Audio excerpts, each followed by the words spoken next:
Assalamualaikum warahmatullahi wabarakatuh. Hai, apa khabar semua? Cikgu doakan kamu semua berada dalam keadaan sihat dan terus bersemangat untuk belajar.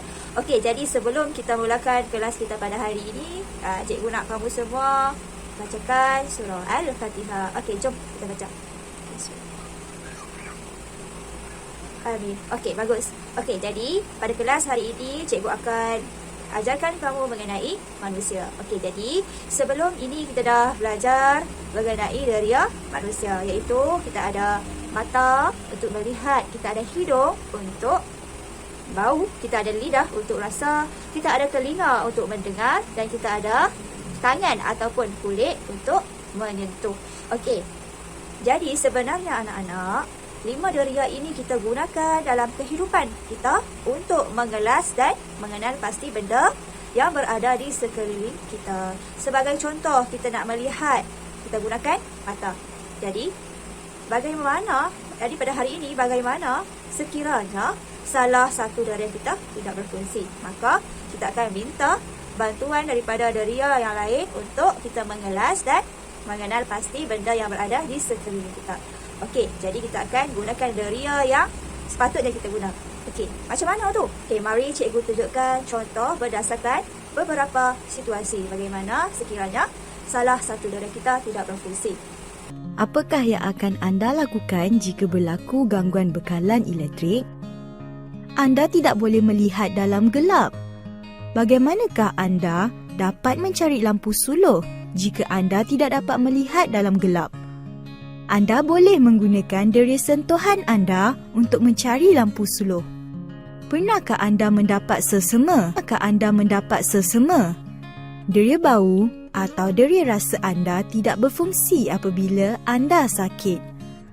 Walaupun anda tidak berasa sihat, anda masih boleh menggunakan sentuhan, penglihatan dan pendengaran untuk mengenal pasti sesuatu.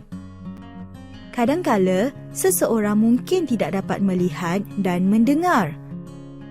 Budak lelaki ini memakai cermin mata. Dia mempunyai kesukaran membaca tulisan di papan tulis dan di dalam bukunya.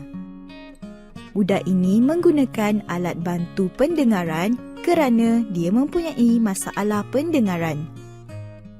Orang buta ini boleh berjalan di jalan raya menggunakan tongkat.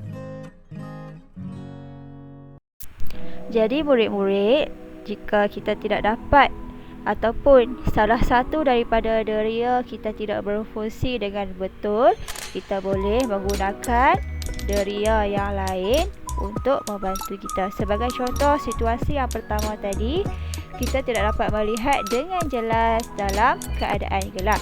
Jadi untuk mencari sesuatu, kita akan gunakan deria sentuhan untuk mengenal pasti sesuatu. Dan situasi yang kedua, kita tidak boleh mencium, bau atau merasa dengan baik apabila kita sesema, tapi kita boleh menggunakan deria sentuhan ataupun deria pendengaran untuk mengenal pasti sesuatu.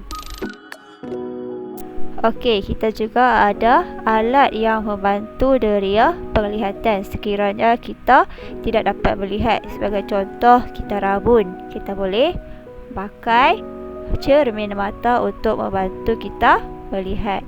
Dan juga boleh menggunakan tongkat. Dan seterusnya, jika kita tidak dapat mendengar, kita juga boleh menggunakan alat yang membantu deria pendengaran seperti yang ditunjukkan di dalam gambar.